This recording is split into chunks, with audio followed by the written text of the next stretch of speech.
híbrida, enseñar en la universidad que no vimos venir, a cargo de nuestra invitada especial, la doctora Mariana Mayo y el doctor Jaime Alejandro Rodríguez. Invitamos a Jaime Alejandro a venir al frente y mientras estaré presentando a los dos invitados. La doctora Mariana Mayo es doctora en educación, magíster y especialista en didáctica y licenciada en Ciencias de la Educación de la Universidad de Buenos Aires, además de ser profesora titular regular de Educación y Tecnologías de la misma universidad. En su libro, Mariana Mayo plantea el desafío de volver a las aulas luego de haber dictado las materias de forma virtual. Híbrida, enseñar en la universidad que no vimos venir, aborda el problema de cómo enseñar en una universidad física y virtual a la vez. El doctor Jaime Alejandro Rodríguez es profesor titular de la Facultad de Ciencias Sociales, doctor en Filología de la Universidad Nacional de Educación a Distancia, magíster en Literatura de la Pontificia Universidad Javeriana y actual coordinador del Observatorio de Prácticas Pedagógicas Emergentes, OPE. Esta conversación iniciará con una presentación que ha elaborado el doctor Jaime Alejandro, y antes de darle la palabra es importante recordar que al final de este espacio tendremos la oportunidad de plantear las preguntas. En este momento ustedes van a poder recibir los diferentes formatos y van a poder plantear las preguntas para que durante la conferencia pues las podamos recoger y las podamos plantear. Bienvenidos Mariana, bienvenidos Jaime Alejandro, muchísimas gracias por estar aquí.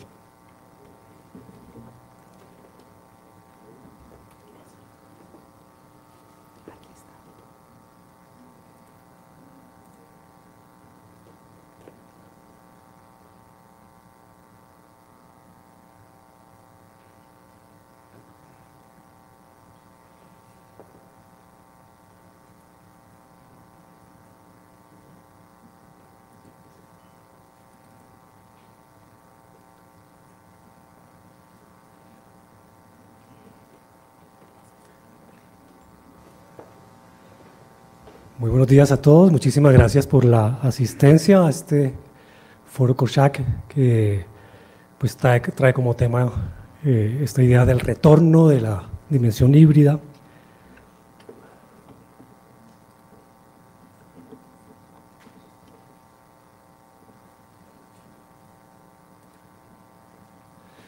Bien, la introducción para este conversatorio y sobre todo para la voz de la profesora Mariana Mayo es una lectura que he hecho de su libro, digamos, con todo lo que significa el sesgo de un lector, ¿no? Por eso me interesa que aunque no agota ni mucho menos la complejidad de la propuesta de la doctora Mariana, sí podamos tener por lo menos algunas ideas para conversar, ¿no? En mi algoritmo lector siempre hay esos sesgos, por ejemplo, al final ustedes van a notar una cosa que llamo resonancias, que siempre es algo que ocurre cuando yo leo un libro o un artículo y es cómo resuena eso con cosas que o he dicho o he escrito antes o que he leído también en otros autores, de manera que ahí aparecerá esa dimensión. Estos 4 puntos muy rápidamente para introducir un poco el conversatorio, vendrá pues la presentación que haga la doctora Mariana Mayo enseguida, y pues pasa por estas 4 como asuntos que me interesó como resaltar, ¿no? Me impactó muchísimo la idea de un portal al que estamos advocados a partir de el reconocimiento, digamos, ya no la aparición de la cultura digital, pero sí el reconocimiento de su potencia en las condiciones en que tuvimos que vivirla en la pandemia. Destacar algunos de los hallazgos que el equipo de la doctora Mayo pues también ha encontrado, digamos, sobre todo algunos que resuenan, que pueden ser análogos a los que vimos anteriormente, resaltados también por el OPE. Los llamados, a mí me pareció que el libro está lleno de llamados a actuar, ¿no? A generar realmente una reflexión y una acción a partir de los aprendizajes y de los retos que hemos tenido que asumir, y finalmente estas resonancias de las que le comentaba antes, ¿no? La metáfora del portal me parece realmente muy potente esta invitación que hace la doctora Mayo en su libro para entender que hay un portal que se abre, digamos, usando estas metáforas, estas imágenes de la ciencia ficción y de los juegos, ¿no? y enseguida a mí apareció la imagen de mi nieto Martín, de 6 años, que desde hace por lo menos uno es un experto en Minecraft, y una de las cosas que le gusta hacer es explorar los portales. Creo que hay como 10 en ese juego, pero el que más le llama la atención es este portal del inframundo, que es una cosa muy curiosa porque el portal que él tiene que construir, y ya lo sabe hacer muy bien, pone varios en sus mundos, lo lleva a ese mundo que es una especie de cueva infinita, que tiene obviamente unos paisajes y unas condiciones muy distintas a la de la superficie en Minecraft, en sus mundos, y tiene, por ejemplo, una geografía llena de lava, de fuego oscuro, una vegetación que está hecha de hongos grandes, hongos gigantes. Los pobladores del inframundo en Minecraft son algo así como mods, monstruos, y quien entra al inframundo pues se llena de retos, se llena de expectativas, de peligros, de cosas que tiene que solucionar estando adentro. Una de las cosas que tiene que hacer un jugador es no olvidar la ubicación del portal, porque pues él puede volver a salir, incluso en un momento dado puede destruir el portal, puede abrir otros. Hay toda una dinámica allí que me parece muy interesante, y hay una cosa que Martín aprendió, y es a prepararse para ir al inframundo. Digamos, en la medida en que él fue avanzando y fue sufriendo algunos accidentes allá en ese mundo, aprendió que tiene que, por ejemplo, llevar una armadura de oro para enfrentar ciertos monstruos. Incluso aprendió ensayando y equivocándose también a llevar una armadura de diamante que le dio más poder, y bueno, él me enseñaba que con eso podía no sé qué monstruos poderlos enfrentar.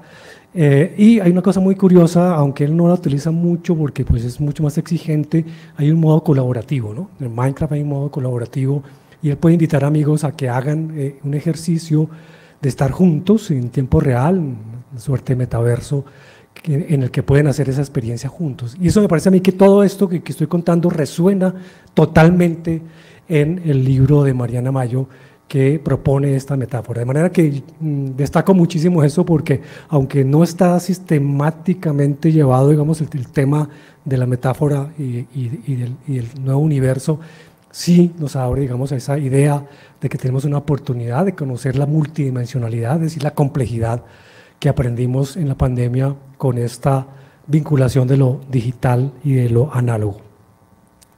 Bien, lo segundo es algunos hallazgos que, como les digo, creo que resuenan con lo que ya vimos en la parte anterior del ejercicio, y algunas cosas que también pues, en el observatorio logramos identificar. Lo pongo en las palabras que aparecen en el libro de Híbrida. Por ejemplo, la idea de que los encuentros virtuales sincrónicos imitaron la centralidad del docente explicando el corpus teórico. Digamos, esa es una de las observaciones que sale allí como dato, ¿no? Los estudiantes pudieron evadir formas de control, ¿no? Me parece muy interesante también, porque al principio todos que prendiéramos la cámara, que quisiéramos unas ciertas formas de control que veníamos arrastrando desde las formas presenciales, y pues obviamente el inframundo tiene unas posibilidades distintas. Se expandió la colaboración en las redes sociales, es otro dato que trae el libro. En muchos casos la tarea fue de carácter individual, y también hubo una alta preocupación por la evaluación. Aquí lo vimos en las encuestas, lo vimos en las entrevistas, no supimos al comienzo qué hacer con las evaluaciones, porque las que hacíamos ya no funcionaban en esta nueva situación. Se reconoció el valor de la grabación de los encuentros sincrónicos, incluso eso pervive, ¿no? Ojalá que pudiéramos, dicen los estudiantes, tener grabación de las clases a las que no podemos ir, etcétera, etcétera. Algunos profesores lo aprovecharon mucho mejor pedagógicamente, otros simplemente quedó como registro. Muchos de esos registros que se pueden recuperar hoy son parte incluso de las nuevas formas de presentación de la clase. La distinción entre los abordajes sincrónicos y asincrónicos tendió a reproducir la lógica de diferenciación entre clases teóricas y clases prácticas, algo en lo que insiste el libro, ¿no? Esa distinción entre lo teórico y práctico que pareciera que no debía permanecer, y que entró en crisis y sin embargo se replicó allí, ¿no? El uso de los gestores de aprendizaje, los LMS, se enfocó en atender y aprovechar las posibilidades que ofrecían sus funcionalidades, seguramente porque, como pasó aquí en la universidad, hubo a mitad de camino un cambio de LMS y lo que uno hace inicialmente es tratar de ver cómo funciona y en segundo lugar o tercero sí ya una dimensión más pedagógica, pero aquí aparece también ese dato en el libro. Las formas hegemónicas en las que se llevaba adelante la enseñanza se trasladaron a los entornos tecnológicos, eso para quienes venimos trabajando el tema de la formación virtual o de programas virtuales ocurre constantemente, ¿no? Es una especie, la primera intención es trasladar lo que decíamos, pero ahora con un PDF o algo así, ¿no? Y no se reflejaron modificaciones sustantivas, creo que ese es un hallazgo fuerte que también lleva un poco a las preguntas y a los retos. Alguna frase que aparece allí que me impresionó mucho es: se hizo lo que se pudo, ¿no? Y muchos colegas, por ejemplo míos, pues eso fue lo que realmente pudieron de la manera como pudieron enfrentar, ¿no? Pero ¿se pudo hacer más? Claro, seguramente sí, ¿no? Una respuesta para que podamos dialogar es que se pudo haber sistematizado mejor los aprendizajes derivados del contacto prolongado con la nueva instrumentalización, ¿no? El Tecnológico Monterrey dice que por lo menos hubo contacto de 1000 horas con las nuevas tecnologías y las nuevas dinámicas, y que una capacitación de 1000 horas, si ustedes hacen la cuenta, pues debe generar unos resultados. Lo que pasa es que no se organizó, no se sistematizó de esa manera como un aprendizaje. Y yo siempre usaba en los conversatorios con otros colegas la idea de que siempre pensamos que estábamos en alquiler, en arriendo, que estábamos esperando volver a la casa propia, y entonces uno en arriendo pues no pone las mejores decoraciones ni hace los mejores gastos, sino que espera a que la casa vuelva a ser propia, y eso demoró mucho e interrumpió muchísimo algunas posibilidades de aprendizajes, ¿no? En Híbrida se propone pues la idea de que perdimos un poco la oportunidad de pensar distinto, de reseñar prácticas, ¿no? No todos, pero sí se nota que muchos de nosotros nos enfrascamos más en poder hacer lo que se pudiera y no tanto en estas posibilidades, ¿no? Los colectivos que estaban trabajando en propuestas de rediseño antes de la pandemia profundizaron las búsquedas, ¿no? ¿Quién hace innovación? Pues el que viene haciendo innovación, ¿no? El que no venía haciéndola, pues muy difícilmente logra hacerlo en estas condiciones, ¿no? La situación empujó a la mayoría a las aguas de lo virtual, y aunque sobrevivieron, no necesariamente se nadó bien. En Colombia diríamos apenas chapuceamos, ¿no? Yo creo que esa fue un poco la situación de muchos de nosotros. ¿Qué consecuencias entonces salen de toda esta observación, ¿no? Los edificios universitarios abiertos empiezan a configurarse como un escenario por venir, ¿no? O sea, un escenario en el que insiste mucho Mayo, y es lo que no vimos venir, ¿no? La virtualidad llegó para quedarse, para dialogar esta idea de que ya estaba instalada realmente, ¿no? Se instala más definitivamente en términos de una condición digital. Hay una certeza que yo llamo postdigital, y es que claramente ya no podemos pensar que el mundo virtual y el análogo son distintos, el físico y el digital, ¿no? Eso ya está instalado como algo que sí hay que distinguir, como lo propongo yo allí en la siguiente consecuencia o en la siguiente reflexión, usando un poco a Chartier. Chartier dice, y lo decía aquí el vicerrector al comienzo en la presentación, pues lo presencial sigue siendo fundamental, ¿no? No se trata de sustituir lo presencial, ni tampoco, ahora que aprendimos a usar lo virtual, de querer hacer lo que hace bien lo virtual en lo presencial. Se trata de dosificar, de proporcionar, de entender las lógicas, como propone Chartier, tanto estéticas, ¿no? La belleza que hay en lo virtual, la belleza que hay en lo presencial, y también sus potencias, ¿no? Y eso es parte de la certeza postdigital, ¿no? Y pues se están generando las condiciones para preguntar y preguntarnos sobre la universidad a la que volvemos, ¿no? Los llamados, yo siento una cantidad de llamados en el libro, lo sintetizo muy rápidamente aquí en este. El primero: no somos lo que éramos, no volveremos a hacerlo, ¿por qué seguiríamos enseñando o aprendiendo de la misma manera? En una visita que nos hicieron algunos colegas chilenos, ellos usan una palabra que para nosotros puede ser fuerte, ¿no? La pandemia nos dañó.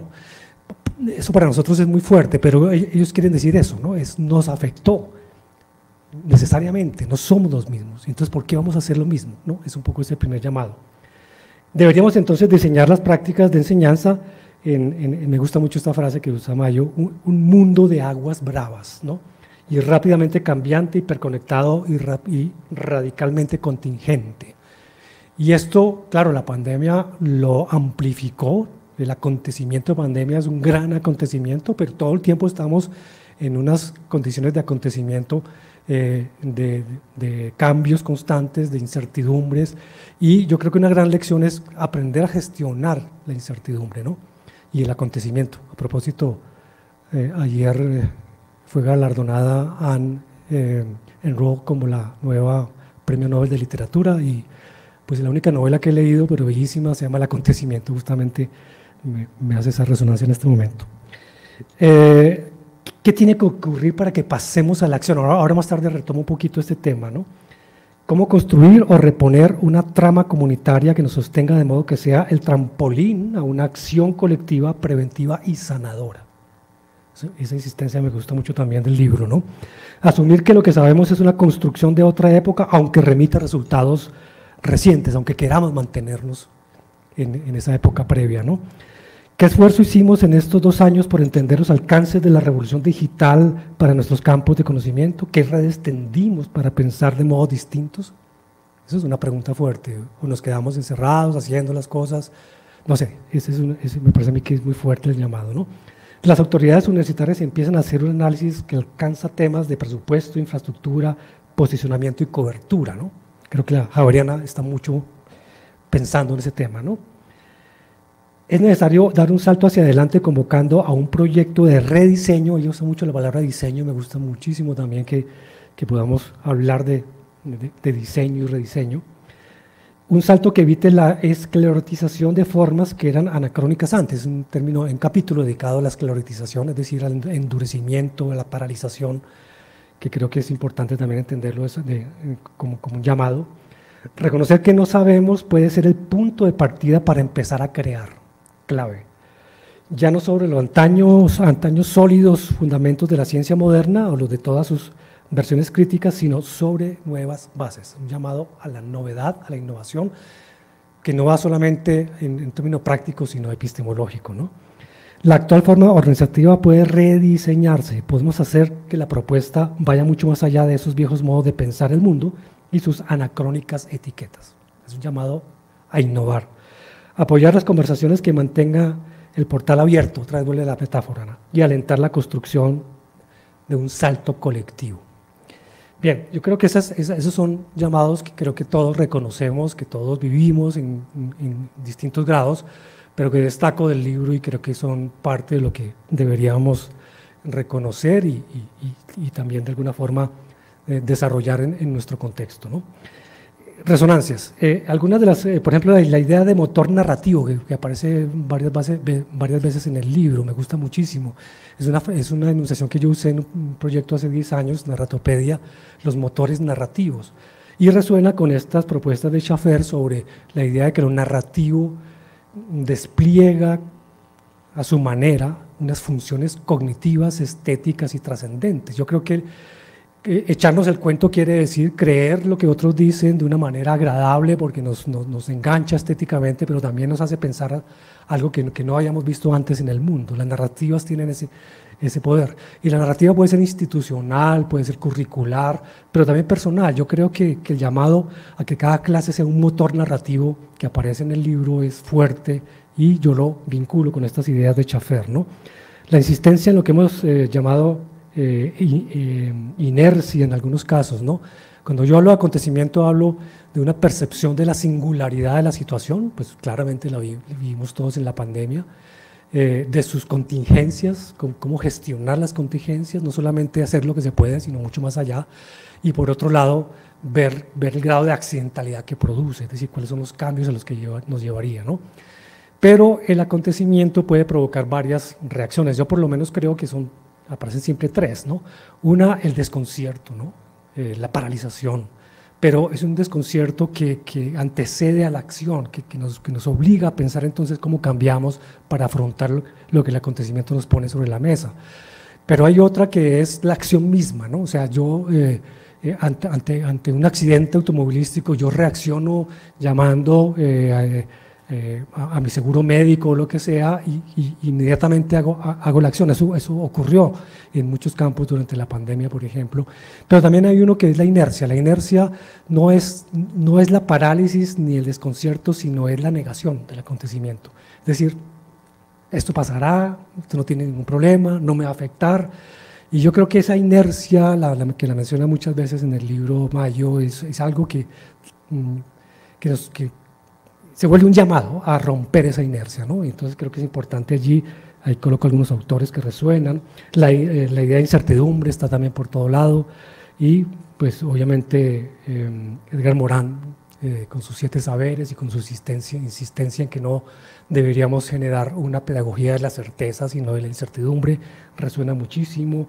Lo mismo que las ideas de inteligencia colectiva en el diseño participativo y codiseño, en el que insiste el libro, pues está muy vinculado. Yo creo que podría ser una complementación interesante la idea de desarrollar una inteligencia colectiva educativa. Levi la ha propuesto de muchas maneras, y también las ideas de la interfaz escolar, y la interfaz educativa tiene una potencia allí muy grande, porque la interfaz evoluciona, depende de los usuarios, es un lugar de innovación, y convoca constantemente el codiseño, etcétera, ¿no?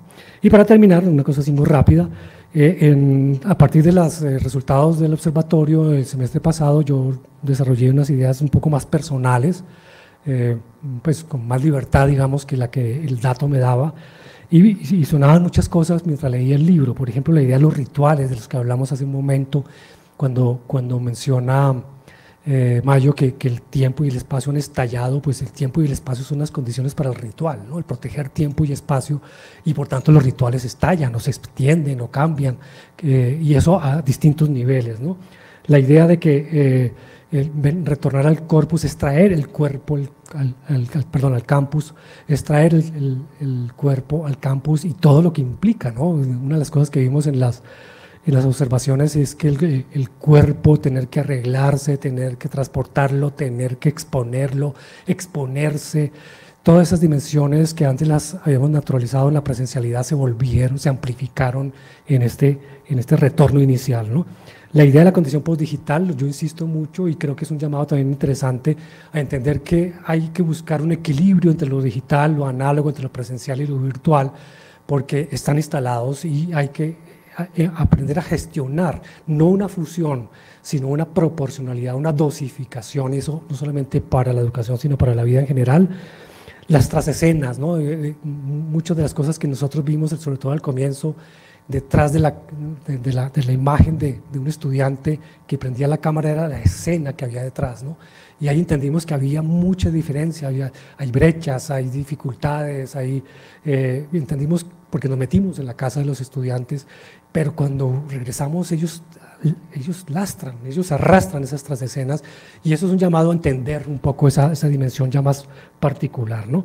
Hay muchas habilidades que creo que no de esa forma sistemática, pero sí frenética, aparecieron en los estudiantes. Yo creo que empezaron a trabajar una lectura más crítica, más curada. La búsqueda de información fue mucho mejor, porque se vieron obligados a hacerlo. El multitask, la condición colectiva, hay muchas habilidades que se enfatizaron, y creo que estamos desaprovechándolas, ¿no? Yo creo que hay una idea de cómo deberíamos desarrollar y aprovechar mejor esas nuevas habilidades, y saber delegar la máquina. Yo creo que todos hemos usado en algún lado la máquina. En mis talleres yo siempre uso elementos para automatizar ciertas cosas, pero hay cosas que yo no le delego a la máquina nunca. Entonces, ese equilibrio allí en la clase misma es importantísimo, y yo creo que hay varios momentos en el libro en que aparece ese reto, ¿no? Y finalmente la idea de que una innovación no deberíamos pensar una innovación como algo totalmente disruptivo, totalmente nuevo, aunque la palabra misma lo contenga, sino como una capacidad de administrar también las transformaciones, incluso pequeñas transformaciones, que van a depender de la sensibilidad que tengamos. Yo, por ejemplo, le perdí el miedo en el camino del semestre a cambiar ciertas condiciones o ciertos contenidos o ciertas formas de evaluar, obviamente muy en diálogo con los estudiantes, muy en codiseño, pero no tengo por qué vincular una forma rígida de desarrollar, porque aprendimos a sensibilizarnos a los pequeños cambios. Hay grandes cambios y hay pequeños cambios y a todos debemos reaccionar. Deberíamos ser capaces de tener un mapa de sensibilidad de nuestro ejercicio para saber en qué momento cambiamos esto otro, o el semestre entrante hacemos transformaciones más fuertes, ¿no? Yo siento que ahí hay una cosa interesante también que resuena, por lo menos desde mi reflexión. Bueno, esto es lo que quería contarles de la lectura que hice del libro. Me encantó, creo que propone muchas cosas interesantes, que deberíamos leerlo todos y que deberíamos ser capaces de asumir los llamados que nos hace Mariana Mayo. Muchísimas gracias.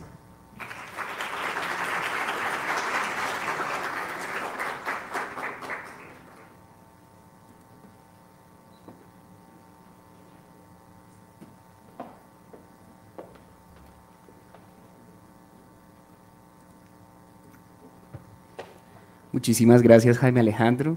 Bueno, doctora Mariana, adelante y muchísimas gracias por estar acá. Hola, ¿cómo están? Muchísimas gracias a ustedes. Para mí es un honor enorme estar participando del foro. Felicitaciones por esta convocatoria. Estoy muy agradecida con todo el equipo de la Javeriana, especialmente con María Isabel Ramírez. Y Jaime, ¿qué puedo decirte más que gracias por una lectura tan generosa, tan cuidadosa? Me ayuda a seguir pensando y también como pasa siempre, ¿no? En la lectura uno empieza a volver a preguntarse, sí, esto es lo que quise decir, o lo habré expresado con ese mismo sentido, con esa riqueza. Creo que eso es lo grandioso del diálogo que ustedes proponen. Pero en cualquier caso, para poder dialogar, hay que hacer este ejercicio y quiero decirte que estoy profundamente agradecida por tu dedicación y preparación de este momento que me emociona.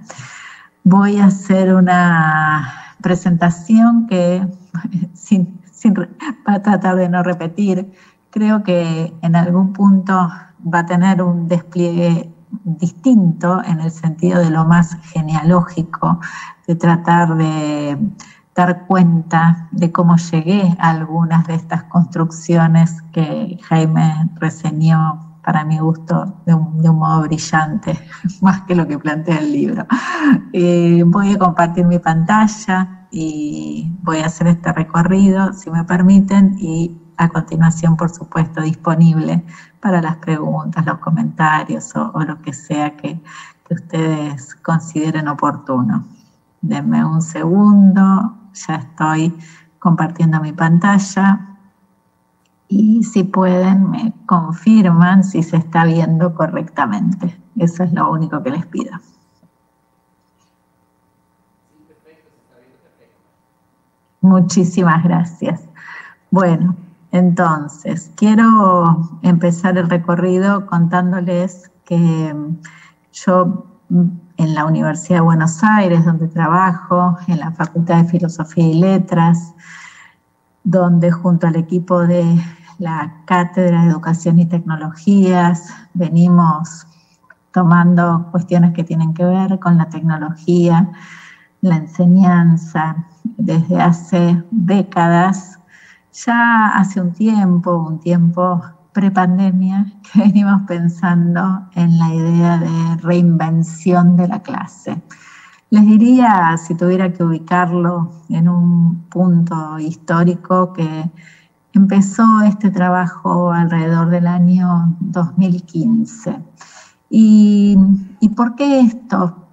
Considerando que veníamos de una fuerte tradición innovadora, que tuvimos una maestra, Edith Litwin, que probablemente fue una de las personas más innovadoras en materia de enseñanza y tecnología en Argentina y en la región. Sin embargo, hubo un momento en el que las cosas, suelo decir, empezaron a crujir, ¿no? Empezamos a sentir un ruido respecto de que nada de lo que hacíamos alcanzaba. Ahí nos ayudó mucho en esta cuestión que trae Jaime de las resonancias, la lectura de un libro de Michel Serres que tiene por título Pulgarcita. Pulgarcita son los jóvenes que tienen todo el tiempo el celular en sus manos, moviendo los pulgares justamente. Y Serres dice sobre ellos que ya no quieren escuchar el libro dicho. Este libro, publicado por Fondo de Cultura Económica en el 2013, a nosotras nos generó una suerte de cimbronazo. Y dijimos, esto que plantea Serres es lo que nos está pasando. Nuestros estudiantes están en clase y están haciendo cualquier otra cosa, no importa el esfuerzo que hagamos. Serres dice, Pulgarcita tiene otra cabeza, Pulgarcita cree que lo que necesite lo va a ir a buscar cuando en el momento justo, no está esperando que se lo digan en el tiempo de la clase los docentes. Pulgarcita, como sabe eso, entonces habla.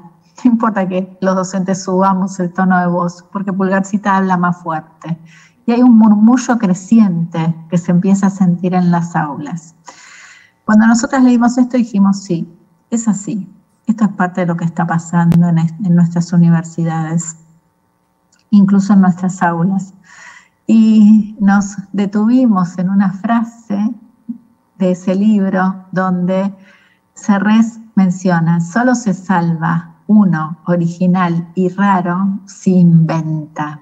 Y dijimos, bueno, lo que queda es inventar. Y este dibujo corresponde a la tapa de un libro que publiqué en el año 2018 que se llama justamente Reinventar la clase en la universidad. Claro que cuando uno reinventa, ¿desde dónde reinventa?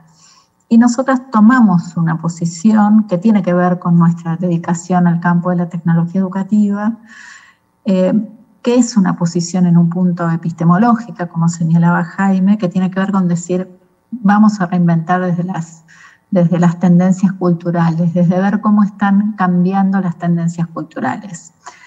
Tomo muy rápido algunos ejemplos, pero uno tiene que ver justamente con lo que Bauman denomina intermitencia online-offline. Nuestros estudiantes están en el aula, pero al mismo tiempo están en otro lado. Están a donde los lleva su dispositivo, sea un celular, una computadora. Y en un punto todos nosotros ahora estamos a donde estamos, ustedes en el foro, pero al mismo tiempo están en otro lado. ¿Por qué? Por esto mismo, porque están en las redes, porque están atentos al WhatsApp. Entonces dijimos, si esta es una tendencia cultural, ¿por qué no trabajar con esto en clase? Reconocer que esto es lo que está sucediendo. Y alrededor de esto, empezar a generar prácticas de la enseñanza distintas, rediseñadas, que tomen la experimentación con esta tendencia. Esta es una de todas las que hemos tomado a lo largo de estos años, ¿no? Claro que cuando uno hace eso, empiezan a suceder cosas distintas y nosotras decimos, bueno, hay que documentarlas, hay que reconstruirlas, en nuestro caso lo hacemos, acá también Jaime la potencia de lo narrativo, de un modo narrativo, analítico. Y una vez que tenemos esa documentación, que en general está toda expuesta en las redes sociales y hacemos las reconstrucciones analíticas, creemos que después con esto hay que ayornar los marcos teóricos. Y en su momento sostuve que lo que hacemos es didáctica en vivo. ¿Por qué?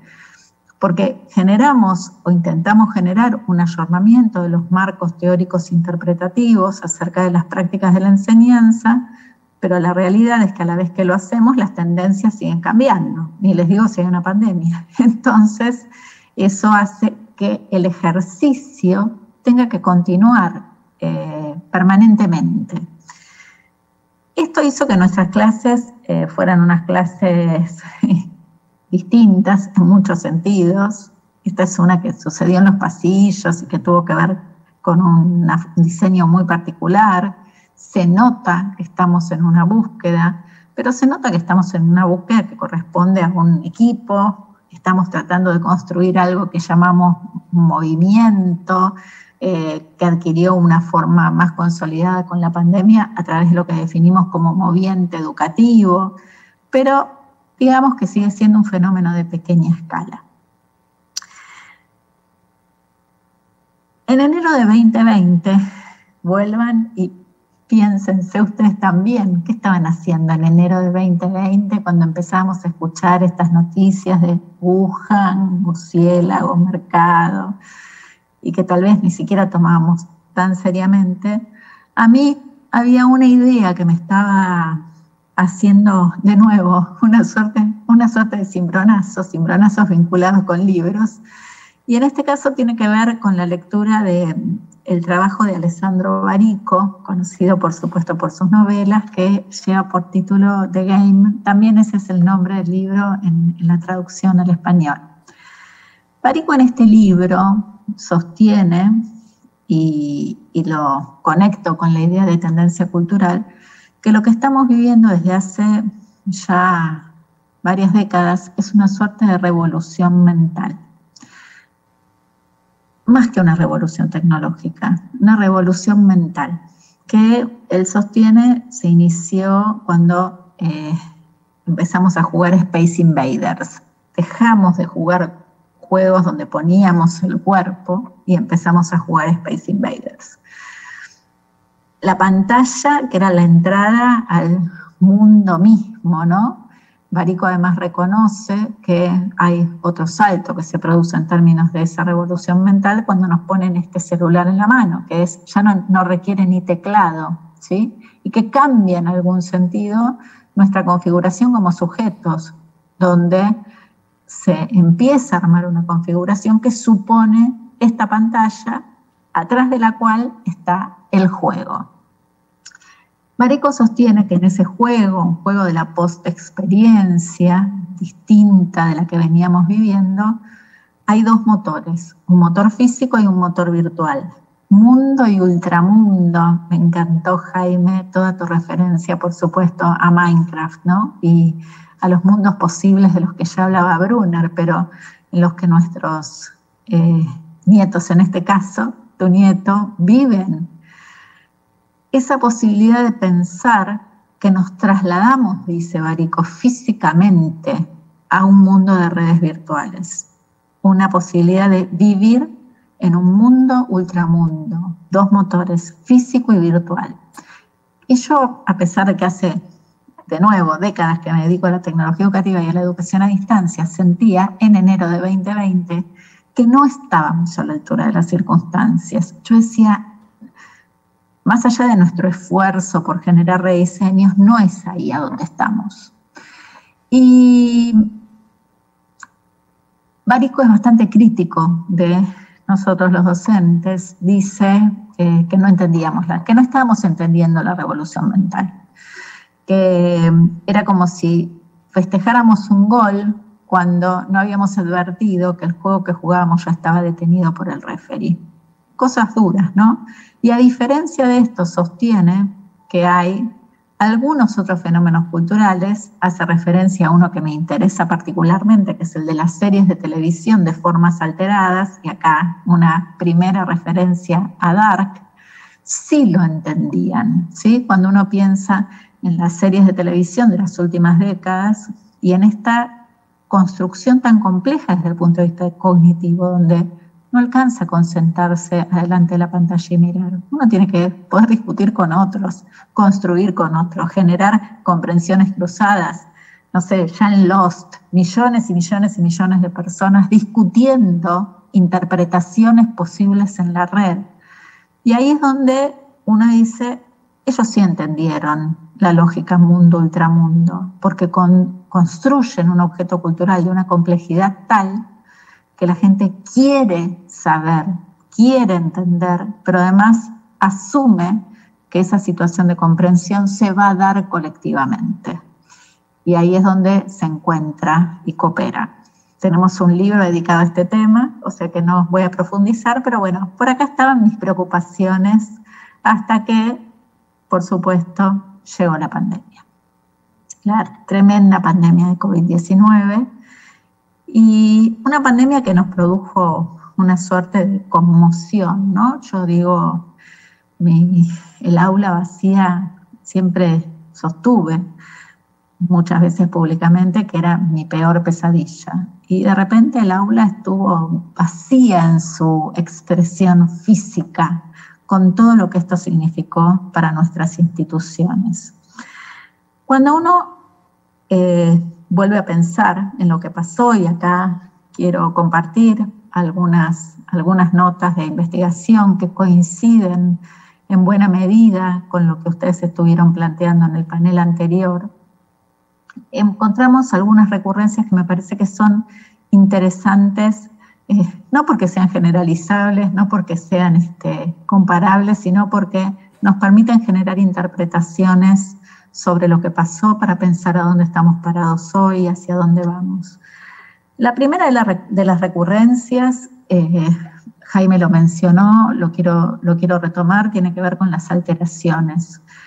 La primera alteración obvia es la del espacio. Dejamos de enseñar desde ese lugar donde enseñábamos, que era el aula física, y nos trasladamos a los espacios múltiples de enseñar desde donde podíamos. Sin embargo, en nuestro trabajo, los colegas y también estudiantes señalan que la alteración probablemente más profunda se dio en la perspectiva del tiempo.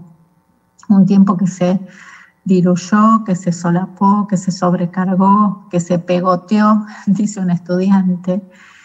Y que uno dice, bueno, el tiempo suele ser tan rígido en nuestras instituciones físicas, suele estar tan burocratizado en un punto, fragmentado en otro, que de repente la alteración del espacio, bueno, puede ser hasta la base del inicio de una revolución pedagógica.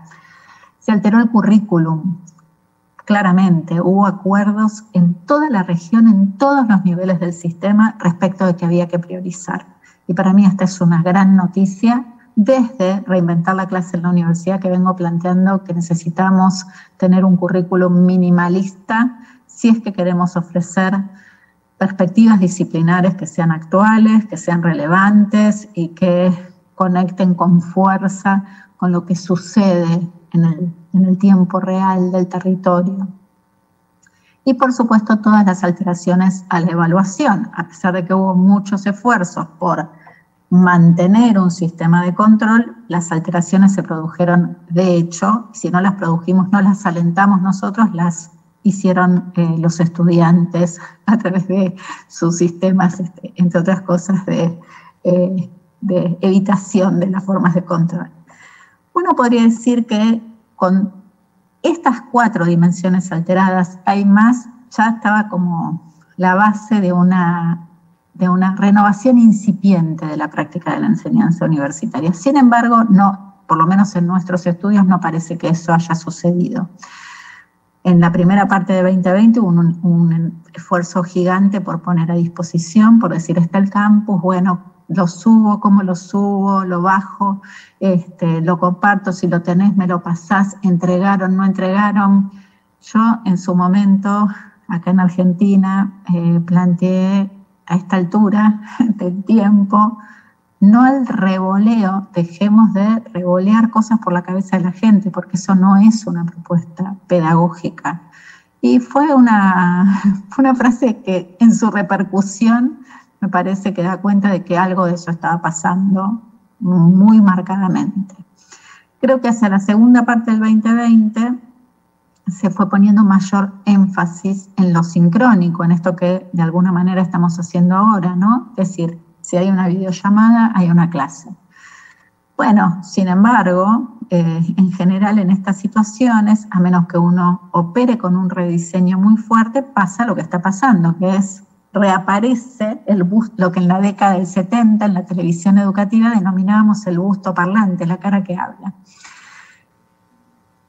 Lo cual trae un modelo que sabíamos que era anacrónico antes de que la pandemia empezara. Y sin embargo, mucho de lo que sucedió tuvo que ver con esto. Después nos preguntamos por el fenómeno de las cámaras apagadas, después ya hay datos de investigación que muestran que nuestros estudiantes las grabaciones las ven a 1.7 y aún así las entienden. Digo, esto tiene como un montón de repercusiones. Pero en todo caso, creo que marca el tipo de despliegue que hicimos en la primera parte de la pandemia.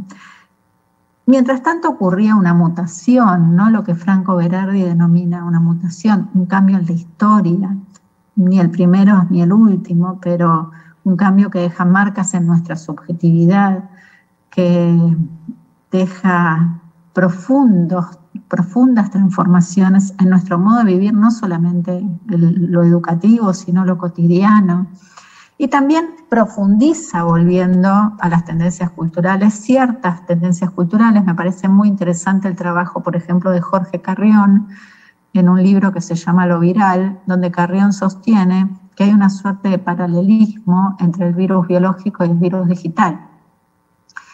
El virus biológico se expande y el virus digital profundiza ciertas formas que ya estaban esbozadas antes de la pandemia, pero que se extienden también, que tienen que ver con lo que busca ser viral, que es fragmentario, que es fugaz, que es audiovisual, que aparece reflejado sobre todo en todos los usos que hacemos de las plataformas que se adoptan desde una perspectiva cultural, especialmente las redes sociales, ¿no? Entonces uno puede mirar, por ejemplo, que todo esto, fugaz, sintético, audiovisual, es textual, está casi en las antípodas de nuestro modo de plantear la cultura académica, textual, dije textual y tendría que haber dicho audiovisual, textual, largo, que busca ser perdurable, etcétera, etcétera. Entonces ahí se empiezan como a producir ciertas tensiones, ¿no? Se profundizan cuestiones que además las vemos claramente reflejadas. Yo digo, nosotros hacemos propuestas de gusto parlante y Martín, el nieto de Jaime, explora el ultramundo de Minecraft. O nuestros estudiantes se fueron masivamente a TikTok, donde a diferencia de esto ponen el cuerpo entero y performando. Entonces se generan todavía mayores tensiones desde el punto de vista de lo que es la mutación en articulación o desarticulación con nuestras prácticas de la enseñanza. Aquí entonces una hipótesis, ¿no? Yo creo que no tenemos prácticamente dudas de que más allá de las deudas que hay en materia de inclusión digital aún en nuestra región, incluso en países como Colombia que hacen tanto esfuerzo en materia de inclusión digital y lo han hecho a lo largo de las décadas, bueno, hay deudas, pero reconociendo esas deudas, hubo un proceso de generalización en la adopción de la tecnología, en las prácticas de la enseñanza en general y en el nivel superior en particular. Sin embargo, esas prácticas se dieron en una suerte de espejo con las prácticas prepandemia. Y uno podría decir, bueno, esto es porque se hicieron muy rápido o hicimos lo que pudimos, como subrayó Jaime. Pensamos que iba a durar poco, como me dijo una docente. Y bueno, Mariana, pero nosotros nos preparamos para 15 días, no pensamos que íbamos a estar 2 años enseñando así. Entonces, yo siento que en este momento, me parece que eso coincide con algunas de las cosas que ustedes señalaron en el panel, estamos caminando como por el filo de una cornisa. De un lado hay una posibilidad de empezar a navegar ese movimiento que yo considero tan necesario de renovación pedagógica, acorde a la contemporaneidad, ojalá pudiéramos decir post-pandemia.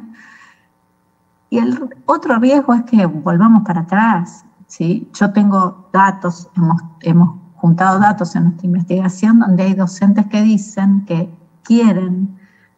querían, que esperaban volver a la presencialidad plena para que todo sea exactamente igual a como era antes. Entonces, bueno, estamos como caminando por el filo. El polo de transformación más notorio son los estudiantes, y los estudiantes con las demandas que nos traen respecto de por qué nos siguen haciendo, por ejemplo, por qué tenemos que venir, es la más notoria. ¿no? O por qué no nos están dejando las clases grabadas, o por qué, digo, de todas las posibilidades, de todos los caminos por los que hemos recogido testimonios de estudiantes.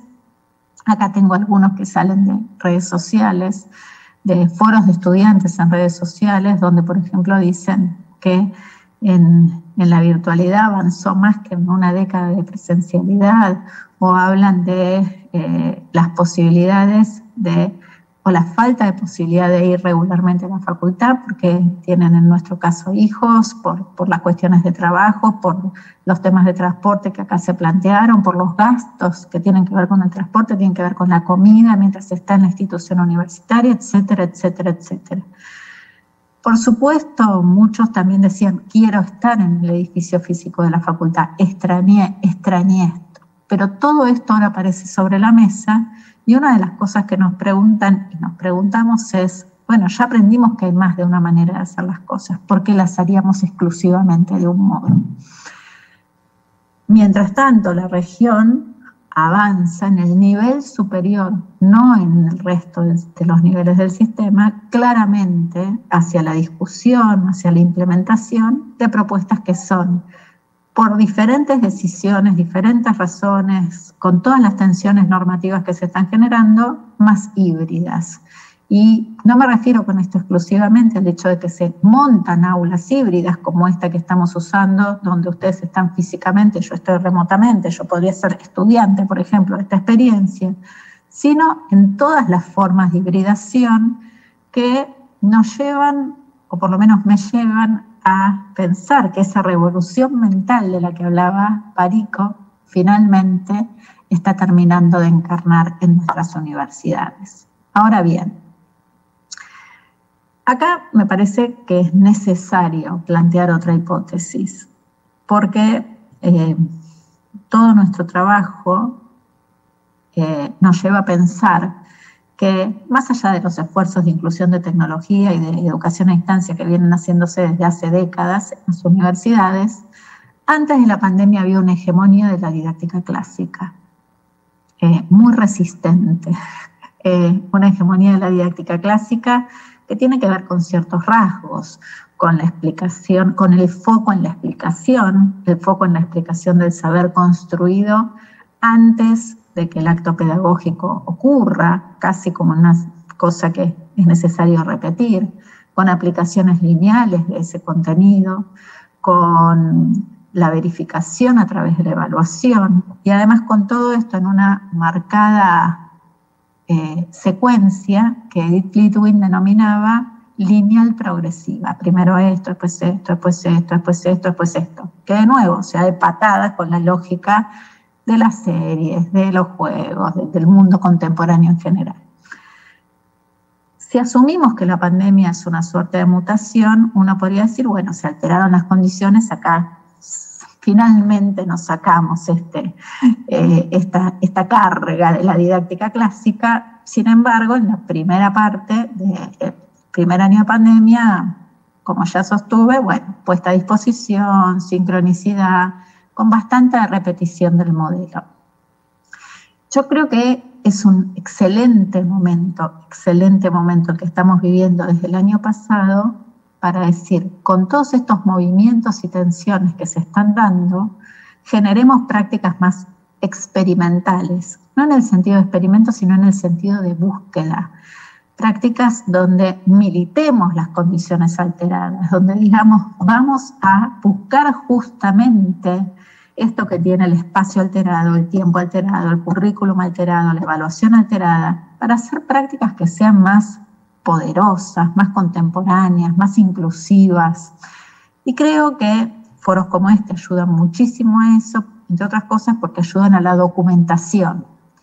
Claro que no alcanza con documentar. Hay que documentar y hay que construir un marco teórico actualizado en función de esas prácticas rediseñadas que serían como la empiria de nuestra construcción teórica. Ahora bien, esto puede llevarnos a esta como nueva etapa distinta tengo algunas dudas, ¿no? Hay gente que dice, como decía ese profesor, quiero volver a lo anterior, y hay gente que sostiene, como me dijo una docente y directora, Mariana, olvídate, esto no va a pasar, porque la presencialidad nos va a succionar. Una idea fuerte de la directora y una idea que me parece que es la que está generando hoy muchísima tensión desde una perspectiva en el plano de la práctica de la enseñanza. ¿Qué carácter tienen las prácticas que hoy vuelven a suceder en el ámbito físico de las universidades? Y esa para mí es como una de las preguntas clave del momento. El riesgo que corremos, y es un riesgo que refiere en varios planos a lo que está sucediendo, no lo mencioné, pero ya se habrán dado cuenta, estoy poniendo como todos los artículos donde fui planteando estas hipótesis.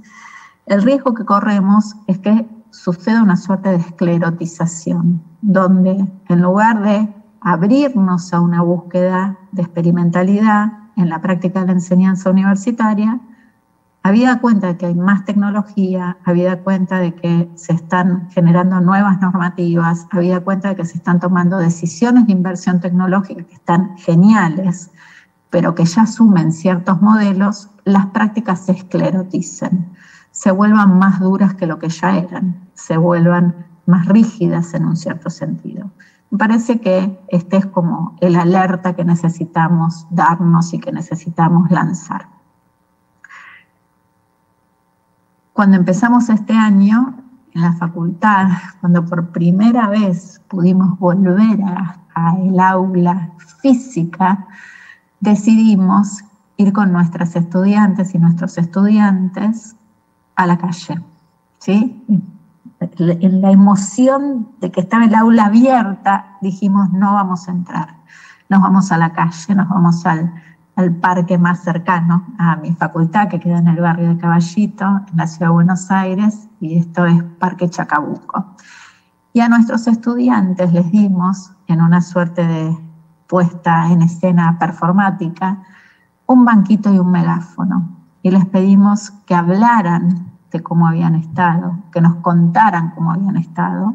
Ahí aparecen cosas importantes, por ejemplo, que había estudiantes de cuarto año que nunca habían pisado la facultad, que no la conocían, que no sabían adentro del edificio de la facultad dónde estaba la biblioteca, cursando una materia de cuarto año. Estudiantes que estaban muy emocionados por poder volver, por recuperar algo de los pasillos, algo de la participación política en mi universidad, que es una universidad pública. Pero había estudiantes que no querían estar ahí y que nos decían, ¿por qué voy a venir? En todo caso, todos se preguntaban, nos preguntaban, y nos tuvimos que hacer cargo de esto. ¿Para qué vengo? ¿Qué sentido tiene estar acá? ¿Qué vamos a hacer que es distinto de lo que estuvimos haciendo los 2 últimos años? Y esa probablemente para mí sea una de las preguntas más conmovedoras, porque nos compromete a decir, ¿qué vamos a hacer? Que no es en términos de experiencia semejante a lo que podemos hacer cuando estamos virtualmente, con todo lo que creo profundamente que podemos hacer virtualmente. Con todo este recorrido, con toda esta tensión reinante en prácticamente todas las instituciones del nivel en este momento en la región, es que me propuse trabajar con esta suerte de metáfora, que es la de pegar un salto hacia adelante. Y este es el corazón de Híbrida, mi nuevo libro. El salto hacia adelante tiene que ver con pensar que con todo lo que aprendimos no alcanza para generar unas prácticas de la enseñanza que en la pospandemia sean poderosas, sean relevantes, sean inclusivas. Y ahí es donde tomo esta idea, vuelvo a Dark, de apertura del portal. Cuando se abre un portal que nos permite pegar un salto en el tiempo, para mí es un salto de rediseño, no alcanza con pasar una manito para ver qué hay del otro lado. Uno tiene que decidir si salta, si quiere estar del otro lado.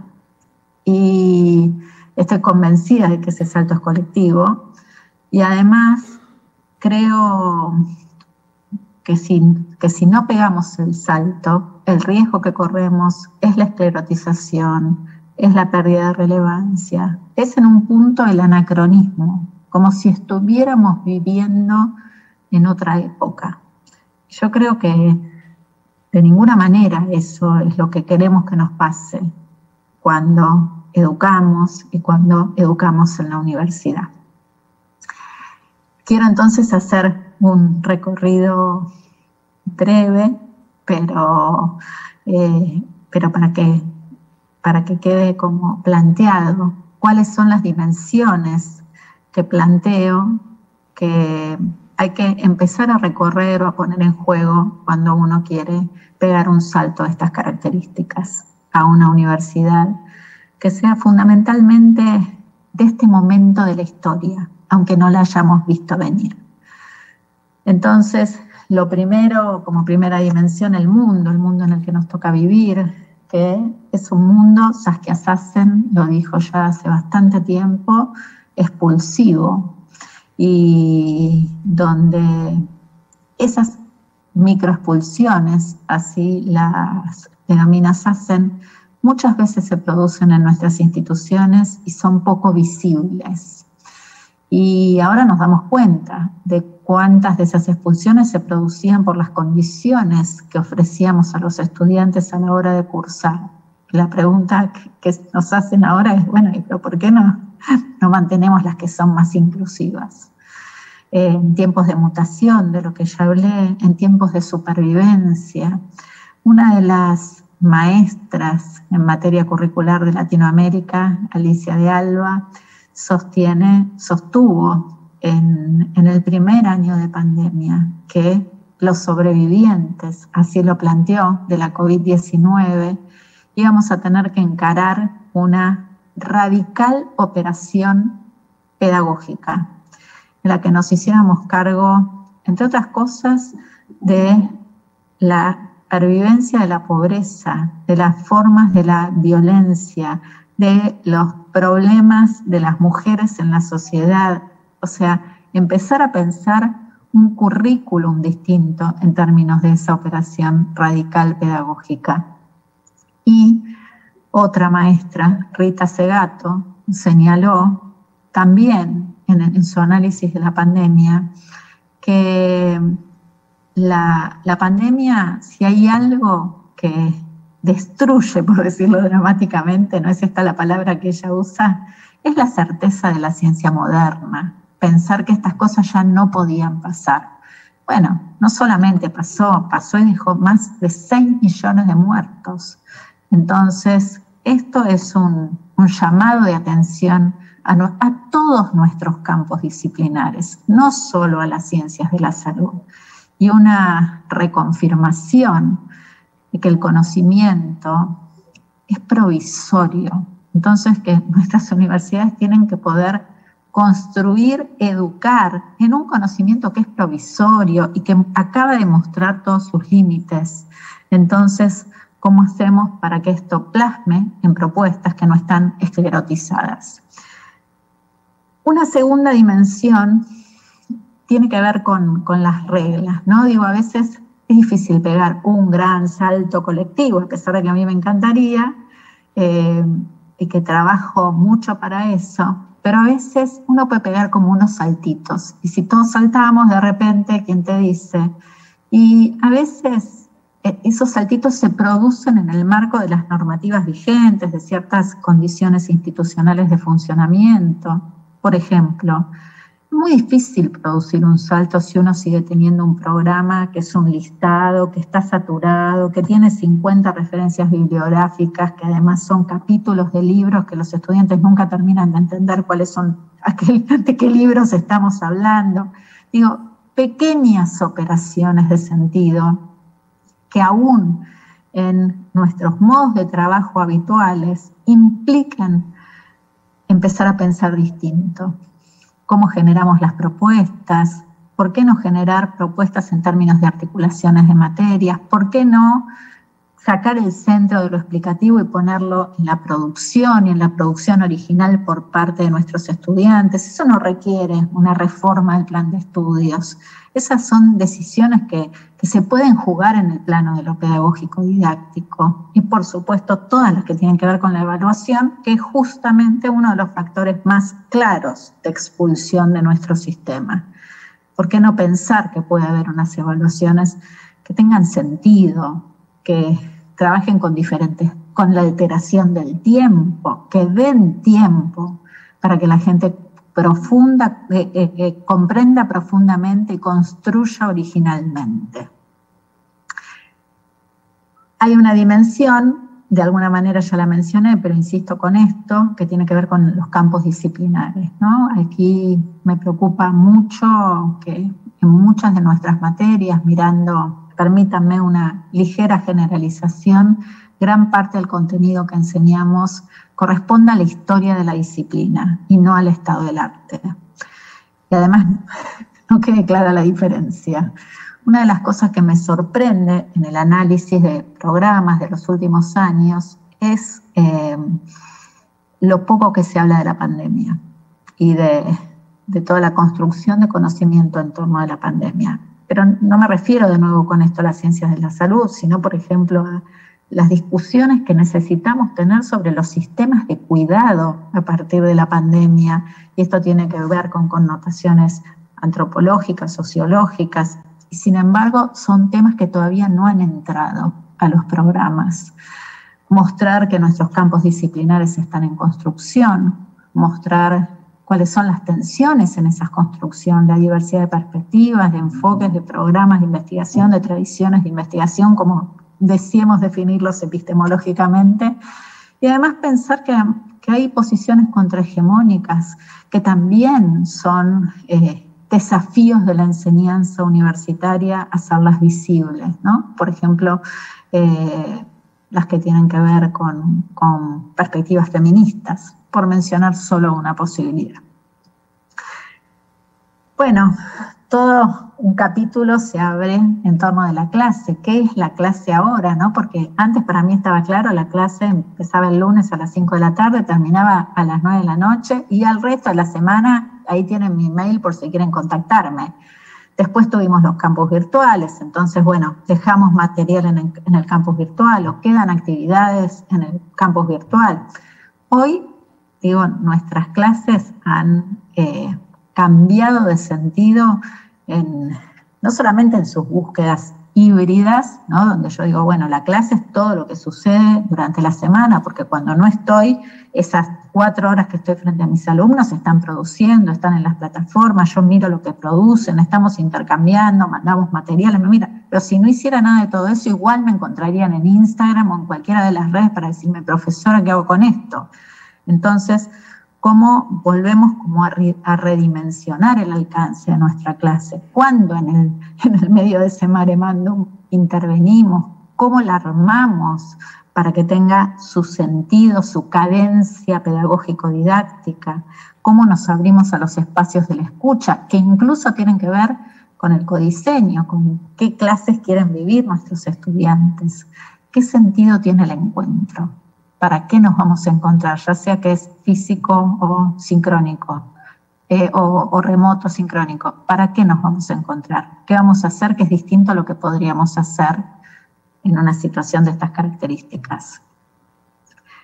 Hay un capítulo que es más osado, que tiene que ver con el hackeo, que tiene que ver con decir, bueno, sí, rediseñemos todo y empecemos a pensar en propuestas más inmersivas. Vuelvo a Jaime y la historia de su nieto, ¿no?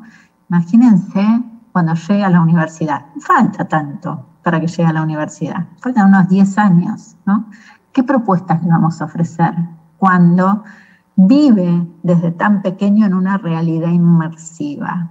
¿Cuál es nuestro motor narrativo inmersivo que hace que mis estudiantes sientan que la propuesta los atrapa, que los atrae, que es lo que quieren vivir? Bueno, eso requiere no solo tecnología, requiere una fuerza narrativa importante, requiere, como diría Jerome Brunner, un sentido de agencia, sentir que dentro de esa historia yo tengo algo para hacer. Alteraciones múltiples, ¿no? Múltiples caminos. Si ya aprendimos que se puede hacer de más de una manera, ¿por qué no ofrecer distintas maneras, diferentes recorridos, diferentes experiencias en diferentes tiempos? ¿Cómo ponemos el cuerpo? ¿Cómo nos volvemos nosotros virales? Son algunas de las preguntas que tienen que ver con una perspectiva de disrupción más profunda. Y creo que como otra dimensión tenemos que volver a preguntarnos ¿cuál es el hábitat de la enseñanza universitaria, ahora que no es solo el aula física y no es solo el aula virtual, sino que son todos los ensambles? Esa es una palabra que usé mucho en el último tiempo, de lo que es on demand, lo que es vivo, lo que es híbrido, lo que es asincrónico, lo que es presencial. ¿Cuál es nuestro mundo ahora que se abrieron todas esas posibilidades? Y de nuevo, ¿cómo está sostenido por un relato, no? En tiempos de metaverso, que parece estar conformándose como una de las tendencias fuertes que vienen, pensando en ese universo virtual paralelo, creo que una de las cosas que podríamos empezar a pensar nosotros es que el tiempo es nuestro y que nuestras propuestas tienen que hacerse cargo de esto, de que el tiempo es nuestro y es un tiempo de rediseño y es un tiempo de encuentro.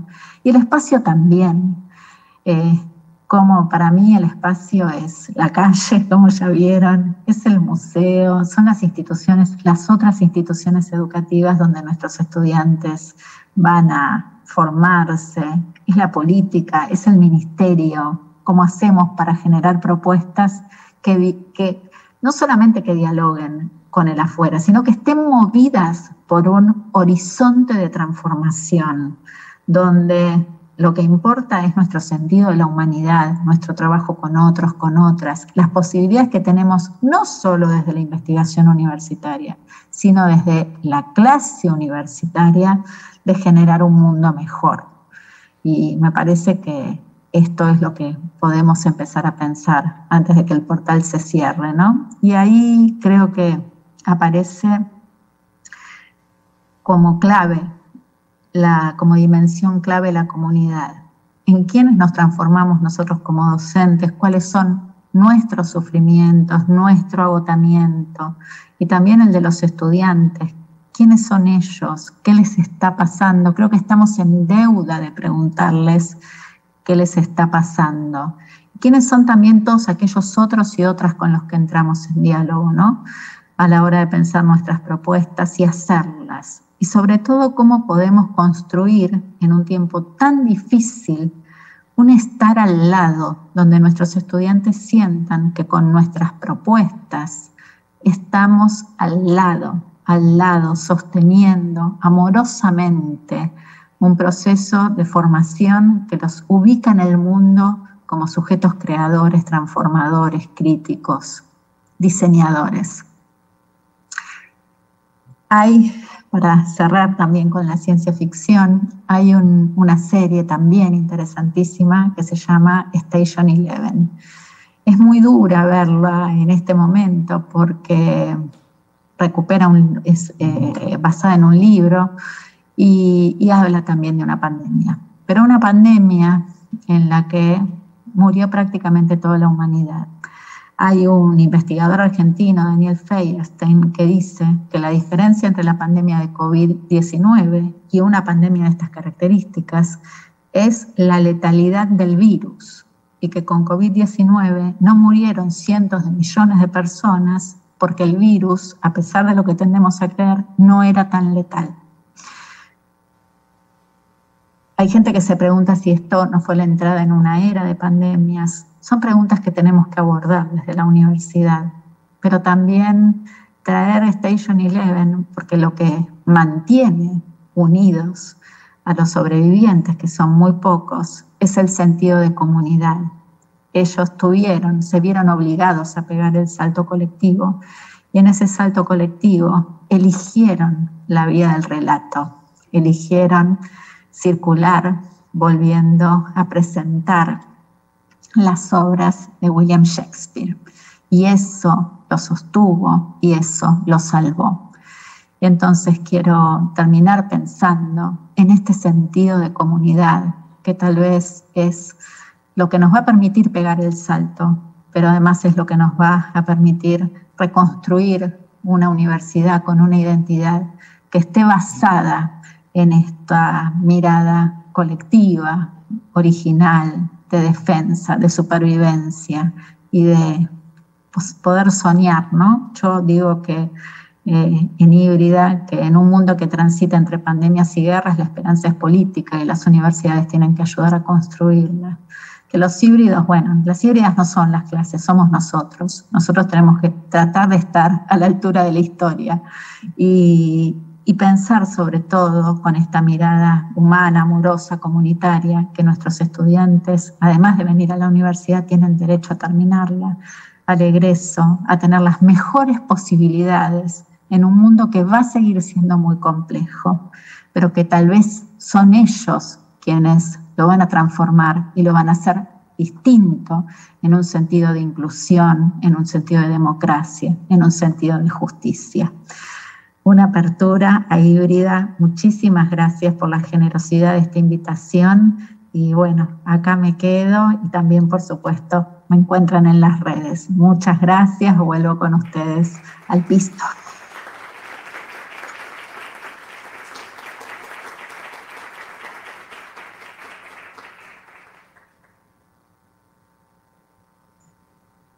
Ahora me cuentan si ahí hay alguien todavía.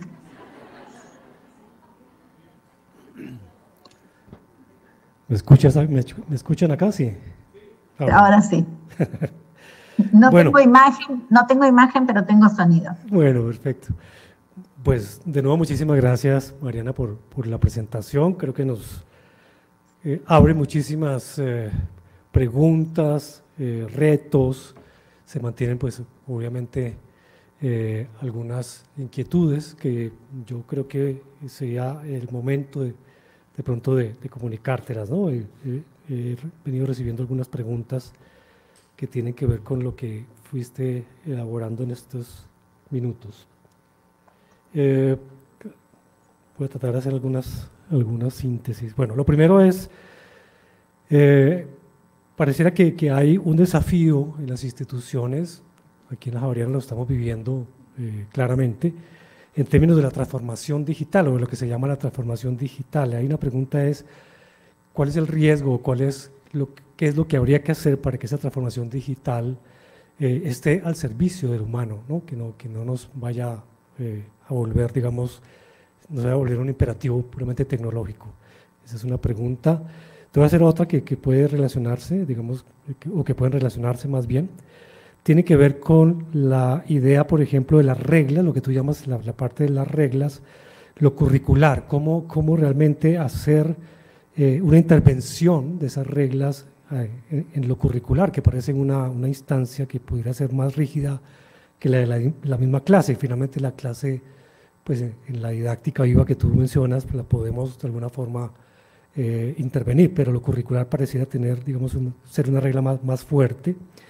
Y también la idea de cómo entonces profesores que tienden a una esclerotización, digamos, de su oficio, puedan realmente reconocer que lo que hay que hacer es más escuchar al estudiante en esa última frase prácticamente que propones, que son los que realmente nos van a llevar a los cambios y no seguir pensando que ellos tienen que adaptarse a nuestros ritos y nuestras actividades. Te dejo esas tres inicialmente y vamos conversando enseguida. Claro que sí, muchísimas gracias. A ver, yo creo respecto de la transformación digital como de este tiempo histórico en el que nos toca vivir y con toda la aceleración que significó la pandemia, me parece que nuestro principal desafío es comprenderla. Y comprenderla implica estudiarla, pero también abrirnos al juego de ser parte de ciertas tendencias culturales, ¿no? A veces siento que una de las cosas que decimos es, no es para mí, y entonces mi juicio crítico consiste en negarla, en hacer caso omiso. Y sin embargo, eso nos limita muchísimo. Primero porque la revolución digital se nos está metiendo en la ropa, en todas las expresiones de nuestra vida, y necesitamos poder comprender eso. Pero además porque por ahí también se juegan la posibilidad de generar posiciones contrahegemónicas, como sostiene Nick Snirsek. Entonces creo que tenemos un desafío enorme de comprensión crítica y de desarrollo creativo, de desarrollo original, de desarrollo en nuestros países. Me parece que por ahí va. Ahora, hay que entenderlo como cambio cultural, ¿no? Como un profundo cambio cultural. No alcanza con limitarse a la comprensión de lo que aquí es como lo instrumental del asunto. Porque, de nuevo, yo creo que esto implica atravesamientos muy profundos en nuestra subjetividad, en nuestros modos de aprender. Nosotros mismos, digo, para quienes hacemos investigación en las universidades, no estamos haciendo investigación hoy como lo hacíamos hace una década. No tiene nada que ver. Han cambiado nuestras formas de escritura. Entonces, no deja de ser un poco llamativo cuando decimos, no, pero yo en clase prefiero ser exclusivamente presencial. Pero como si lo cambiaste para todo lo demás. Entonces me parece que ahí hay algo como para transitar. Respecto a lo curricular, que es una pregunta interesantísima y es una que a mí me preocupa particularmente, quiero señalar que cuando uno se remite a los planes de estudio de las carreras, en general son bastante minimalistas.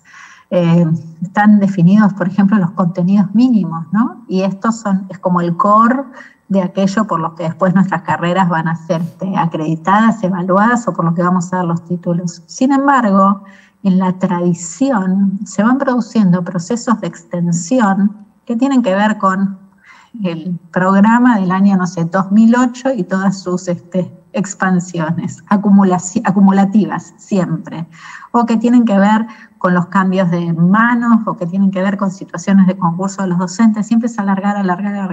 Entonces yo creo que hay que volver a pensar en lo mínimo de lo curricular, y ahí, a partir de ese piso, empezar a construir lo creativo, ¿no? Hay experiencias en la región, por ejemplo, me parece muy interesante la del Tecnológico de Monterrey, que ya hace unos años que plantea un conjunto de materias muy pequeñas, muy acotado, básicas, y después toda una organización en torno de retos. Y a veces pienso, bueno, ellos tomaron muy seriamente ese proceso de transformación y le dedicaron muchos años, pero nosotros podríamos hacer eso en la mayor parte de las universidades sin tener que hacer un proceso de cambio de plan de estudio, de reforma curricular. Parece que tenemos que empezar a pensar en las articulaciones, en los encuentros, en los diálogos, pero de nuevo, yo uso una idea que es bastante freiriana, que tiene que ver con decir cuál es el horizonte de transformación que vamos a abordar. Vamos a trabajar con esta mirada problematizadora de la realidad para generar una inserción en qué espacio, en qué territorio. Estoy siguiendo casi linealmente Pedagogía del Oprimido de Freire. Problematización, inserción, conciencia crítica. Creo que ahí es donde empiezan a emerger otras posibilidades que nos sacan de la lógica de la explicación, repetición, transmisión, aplicación, verificación, y nos empiezan a poner en un lugar donde nuestras universidades pueden ser motores de creación original, de conocimiento original y de intervenciones originales, no solo en las investigaciones, no solo en la transferencia que realizan o en los servicios que ofrecen, sino en el ámbito de las clases. Muchas veces suelo plantear, nuestros estudiantes van a vivir en un momento de la historia en el que algunos futurólogos como Thomas Frey dicen que en 30 años se va a duplicar el conocimiento construido en toda la historia de la humanidad. Bueno, ¿qué hacemos con esto? ¿Cómo formamos para que nuestros estudiantes puedan ser parte de esa construcción? Y respecto de los docentes a los que no les interesa tanto esta perspectiva, por decirlo de alguna manera, yo siento que tenemos que invitarlos a nuestras propuestas experimentales, que no se trata de decir, bueno, son ellos. Parece que hay que encontrarles un lugar en el proceso de rediseño, donde tal vez ellos no tienen que revisar sus prácticas, pero pueden ser invitados a prácticas revisadas, ¿no? Y les podemos decir, mira, yo estoy generando con mis estudiantes esta política que le vamos a presentar al ministerio. Bueno, vení a validarla, súmate a esto. Acá tenemos un encuentro para la discusión. Queremos que vengas como experta a opinar. Me parece que hay algo de decir, bueno, ya pegamos el salto, estamos jugando el juego, vengan, te invito como especialista. Y invitar al juego sería, me parece, como un camino posible en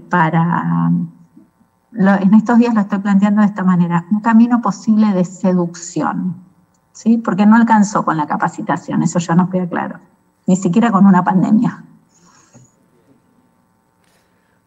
Muy cierto, muchas gracias. Mira, hay una pregunta que me parece interesante que podamos de pronto plantearla en la idea del codiseño, que me parece una idea muy interesante en tu libro. Yo recuerdo que hace unos años, ya más de 10, Alejandro Piscitelli realizó un experimento muy interesante, lo llamó una posuniversidad, creo que usó la red Facebook, que era muy de diseño participativo, ¿no? Era muy edupunk en cierta manera. La idea del codiseño pues es muy fuerte en el caso de tu propuesta, y específicamente el tema de la evaluación. Hay una pregunta sobre si podrías contarnos algunas experiencias, algunos modelos que se hayan ensayado que puedan ilustrarnos el tema del codiseño. Sí. Muchas gracias, Alejandro Piscitelli. No solo que es un tremendo amigo, sino que es una fuente de inspiración para nuestro moviente educativo y para todo lo que hacemos, y bueno, parte de nuestra familia extendida. Entonces sí, definitivamente hay algo de eso. Cuando lo pienso en relación con Proyecto Facebook, que está la experiencia documentada, es un libro que pueden encontrar libre en Fundación Telefónica. Creo que lo que nos distingue es haber jugado más lo participativo en relación con los estudiantes, pero basados en esa inspiración y basados en esa experiencia. Y para nosotros el codiseño es desde el primer día de clase, ¿no? A nuestros estudiantes, por ejemplo, les mostramos el programa, que dicho sea de paso, en mi facultad lo piden 6 meses antes de que empiece la materia, lo cual me parece un despropósito. Esas son como algunas de las cosas con las que tenemos que lidiar. Por supuesto, hacemos un proceso de interpretación 6 meses después y lo hacemos con los estudiantes. Y les decimos a los estudiantes, bueno, ¿cuál es el horizonte de transformación con el que vamos a trabajar? Y eso no quiere decir, no pone en tela de juicio que van a aprender ya lo creo que van a aprender lo que tienen que aprender, pero lo van a aprender en un proceso que es totalmente genuino en relación con una línea de intervención. En este momento, por ejemplo, estamos trabajando con una política pública, con un aspecto de una política pública donde vamos a hacer una propuesta, y yo estoy convencida y voy a hacer todo para lograrlo, que se la vamos a presentar al ministro de Educación. Y eso es lo que nos está sosteniendo, pensar que esto dialoga con el Ministerio de Educación. Ahora, en el inicio del cuatrimestre, decidir que la línea que íbamos a trabajar era con una política pública y que era con esta política pública. Fue un debate con los estudiantes, y había estudiantes que querían trabajar con otra línea, negociamos, repartimos como el tiempo del cuatrimestre y vamos a tratar de trabajar como con las dos que preponderaron en la discusión. En el caso de las evaluaciones, tenemos hechos ejercicios de codiseño donde los estudiantes, por ejemplo, diseñan una parte, proponen una parte del instrumento, o situaciones donde los estudiantes prácticamente generaron la propuesta de evaluación completa. Y acá es un cuento muy corto, pero para mi gusto muy lindo. En una ocasión dictamos la materia en una modalidad intensiva en verano, durante 2 meses, una materia que en la cursada regular duraría 4. Fue un verano tremendamente intenso, donde los estudiantes dejaron todo y más, pero la materia por esta modalidad no tenía promoción directa, sino que se aprobaba con examen final. después de la experiencia esa de 2 meses donde prácticamente vivimos en la facultad con un calor que no quiero ni recordar, nosotras estábamos convencidas de que nuestros estudiantes ya sabían lo que tenían que saber. Y les dijimos, bueno, preparen el examen final que ustedes quieran.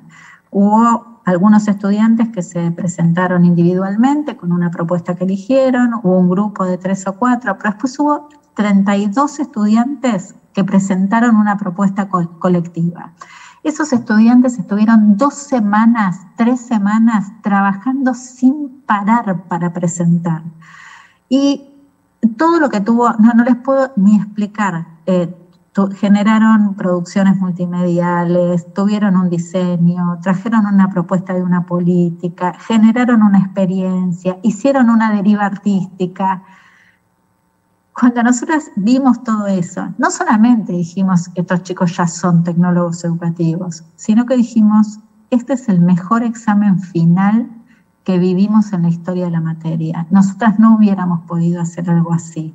Y esto fue básicamente un compromiso basado en la confianza. En el momento en que abrimos ese juego, nuestros estudiantes fueron los estudiantes más dedicados, más estudiosos, más trabajadores, más comprometidos, más solidarios, porque se hicieron cargo de eso que estaba pasando. Y fue totalmente revelador. En Reinventar la clase en la universidad, mi libro anterior en PAI 2, hay un capítulo que está dedicado a la documentación de las evaluaciones que hicimos en la materia en 2011, 12, 13, 14, 15, 16 y 17. O sea que si quieren revisar ese libro está lleno de ejemplos acerca de cómo vamos alterando la evaluación como parte de un ejercicio de buscar ser coherentes con el rediseño de la práctica. Bueno, creo que vamos a cerrar con esta pregunta que recoge varias. Tú decías que los híbridos somos nosotros, o los híbridos son los estudiantes, sus actividades. Y claramente cuando uno observa, digamos, como ciertas investigaciones que tienen que ver con las posibilidades o con los requerimientos que tendría la institución educativa para traer ese mundo de actividades híbridas, ese mundo que es natural para los estudiantes al aula de clase, como que hay una desfiguración, digamos, de esa experiencia.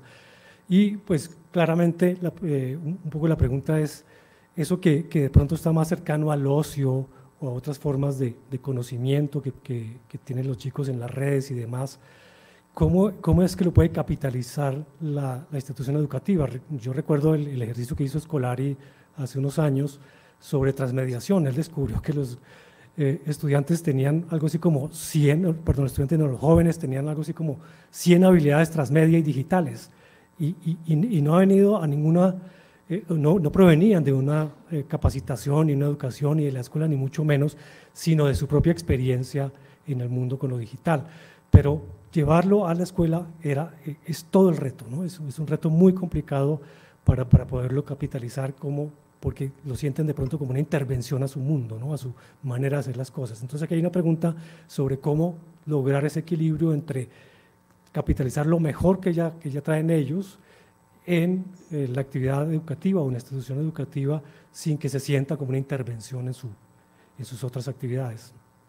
Sí, qué buena esta pregunta. Vuelvo un poco al inicio, ¿no? Nosotros lo que hacemos es reconocer eso como tendencia, pero no es vamos a meternos en tu Minecraft o en tu Twitch o en tu donde sea y vamos a ocupar ese espacio, sino que reconocemos esto como tendencia y con esa comprensión venimos al aula y experimentamos.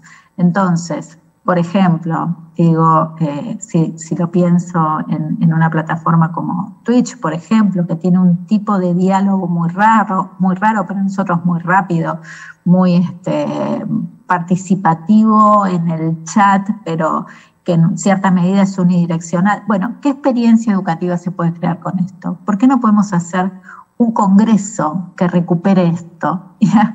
Todo un desafío, María Isabel, no es una idea, creo que nos va a tomar tiempo, pero ¿por qué no empezar a hacer ese experimento y decir, bueno, si planteamos un congreso para nuestros estudiantes, tal vez en lugar de una clase, y eso adopta algo de esa modalidad, esa sea la experiencia más atractiva que podamos hacer en todo el año. Entonces es comprender eso, traerlo, experimentar con eso, a veces nos va mejor, a veces nos va peor, consolidar las categorías de análisis que emergen de la documentación y generar con eso didáctica en vivo, que seguramente nos va a llevar a buscar por otra tendencia.